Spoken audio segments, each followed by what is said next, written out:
Nesta aula, aula 20, nós vamos trabalhar um pouquinho com a história dos gêneros textuais. Alguns teóricos preferem falar em gêneros discursivos, outros preferem falar em gêneros textuais. Os teóricos que preferem adotar a terminologia gêneros discursivos, normalmente, eles buscam uma teoria centrada no estudo das situações de produção dos enunciados, dos textos e em seus aspectos socio-históricos.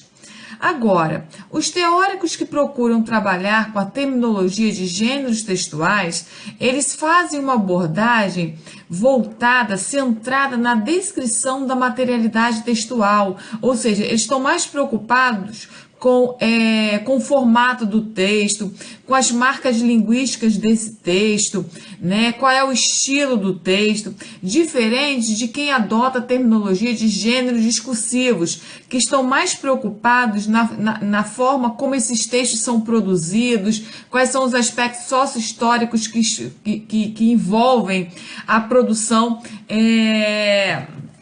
desses textos. No entanto, apesar de teóricos seguirem caminhos diferentes para o tratamento dos gêneros, ou seja, uns estão mais centrados então na descrição dessa produção dos gêneros, que seriam os gêneros discursivos, outros estão mais preocupados com a composição, com a materialidade linguística do gênero, que aí seria a abordagem dos gêneros textuais. Todos acabam fazendo descrições de gêneros, de textos, de enunciados, né? Então é só uma questão terminológica. Então, a expressão gênero esteve na tradição ocidental especialmente ligada aos gêneros literários. Quando se falava de gêneros, se pensava apenas em gêneros literários, gêneros da literatura. Com certeza você já deve ter ouvido falar em gênero lírico, gênero dramático, gênero épico. Essa divisão partiu lá dos filósofos da Grécia Antiga, como Platão e Aristóteles.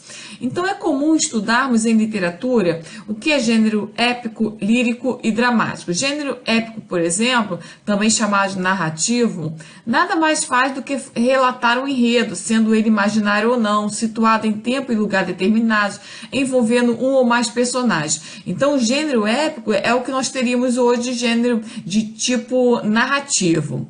O gênero lírico na maioria das vezes expresso pela poesia. Esse gênero preocupa-se principalmente com o mundo interior de quem escreve o poema, o eu lírico. E o gênero dramático é composto de textos que são escritos para serem encenados em forma de peças de teatro. Então, antigamente, quando se falava em gênero, se pensava no gênero literário. E para esse gênero literário, eles faziam essa classificação. O gênero podia ser épico, seriam as grandes narrativas, um gênero lírico voltado para as poesias, e o gênero dramático, aquele que era encenado, ou seja, era o texto do teatro. Ainda é com Aristóteles que surge uma teoria mais sistemática sobre os gêneros e sobre a natureza do discurso. Aristóteles, então, afirma que existem 3 gêneros na retórica: o deliberativo, o judiciário, o demonstrativo e ainda o epidítico. Então, o que é o gênero demonstrativo? É aquele gênero, seriam os textos que serviam para aconselhar ou desaconselhar. Então, agora ele está falando da retórica, né? O judiciário seriam os textos que serviam para acusar e defender. E o gênero demonstrativo seriam aqueles textos que serviam para elogiar, censurar, levando em conta o estado atual das coisas, ou seja, o tempo presente. Então, observe que essa é a teoria inicial a respeito dos gêneros. Hoje, quando a gente fala em gênero discursivo ou gênero textual, nós já avançamos muito em relação a esses aspectos, porque antes, essa teoria de gênero era uma teoria que estava relacionada aos textos literários e não aos textos de forma geral. Então, atualmente, essa noção de gênero já não está mais vinculada apenas à literatura, mas a uma prática social de forma geral. Bakhtin, que vocês já devem ter ouvido falar, é um linguista russo, serviu, né, os estudos dele serviram de referência comum entre os teóricos que se debruçam sobre o assunto dos gêneros textuais.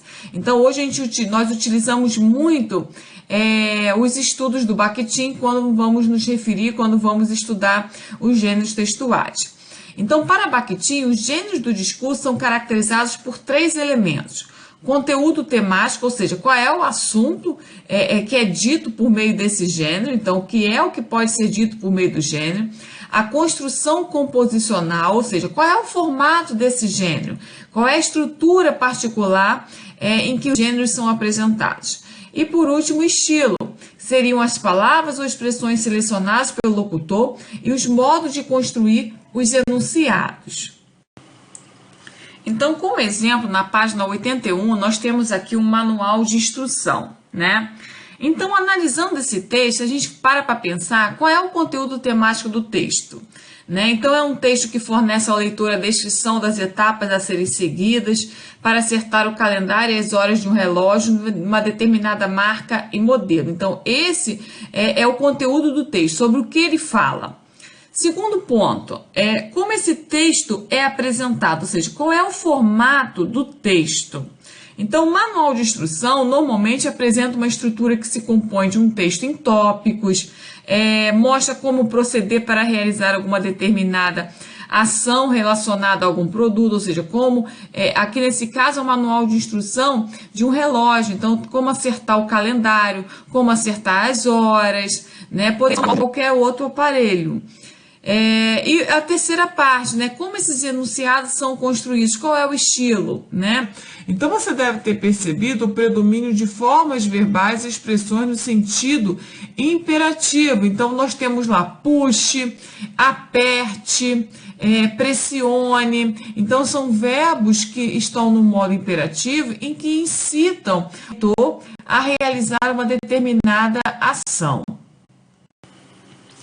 Bem, a fim de fixar essa terminologia proposta por Bakhtin, de se classificar os gêneros a partir desses 3 elementos, conteúdo temático, composição composicional e estilo, nós temos aqui 3 textos, 3 gêneros textuais, e a partir desses 3 gêneros textuais vocês vão identificar qual é o conteúdo temático, qual é a forma e qual é o estilo de cada um deles. Então, vejam só, no primeiro texto nós temos aí um anúncio publicitário. Então, qual é o conteúdo temático, né?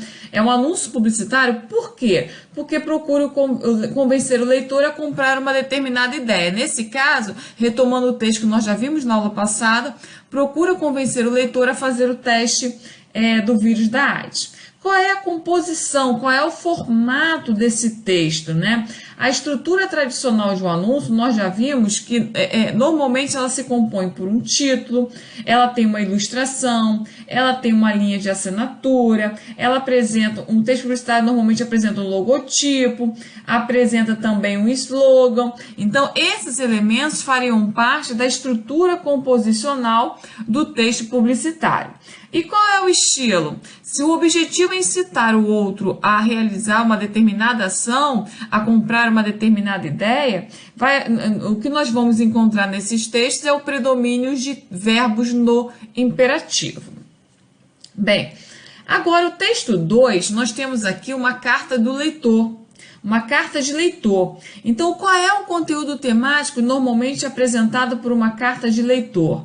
É uma carta que expressa opiniões, favoráveis ou não, a respeito de assuntos publicados em revistas e jornais ou denuncia algum fato.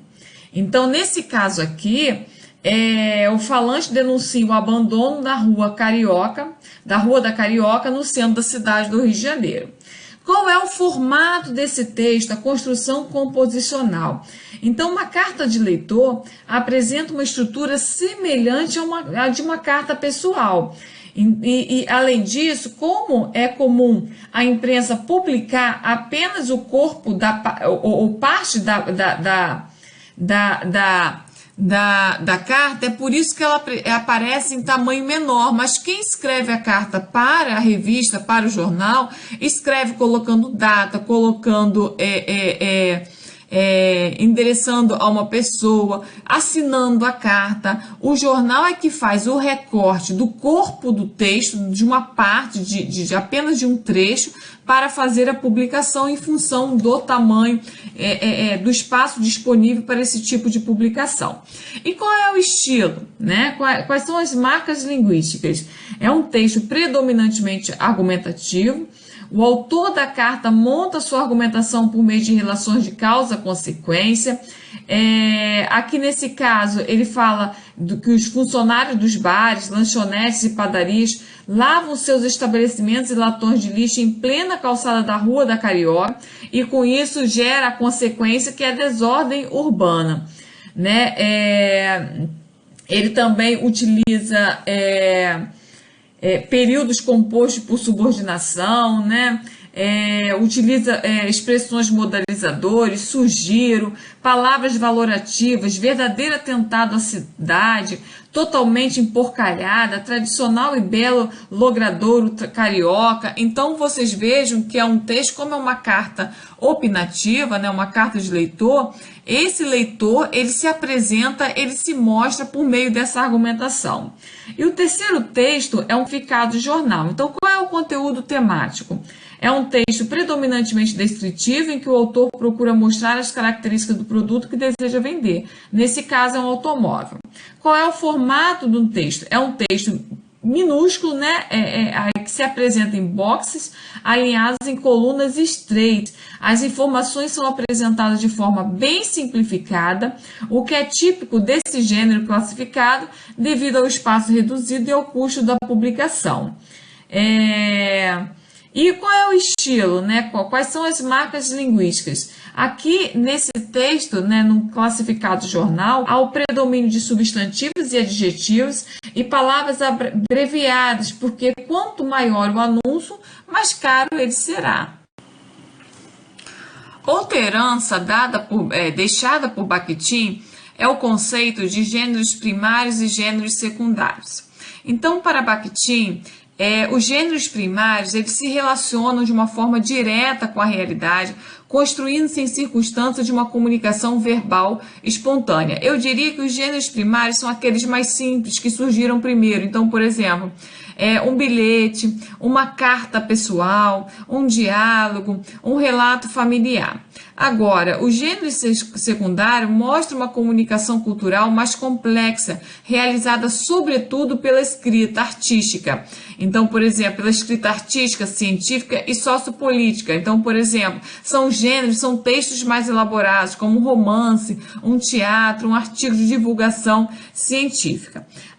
Agora, os gêneros secundários acabam, de certo modo, suplantando os gêneros primários, tendo em vista que os primários fazem parte de uma troca verbal espontânea, e os secundários apresentam uma intervenção nessa espontaneidade, pois se apresentam de modo mais complexo, sendo geralmente também escritos. Então, na verdade, esses gêneros primários eles servem de base de criação para os gêneros secundários. Então, por exemplo, uma carta normalmente é um gênero primário, mas se é uma carta de leitor já é um gênero mais elaborado, aí já estaria no grupo dos gêneros secundários.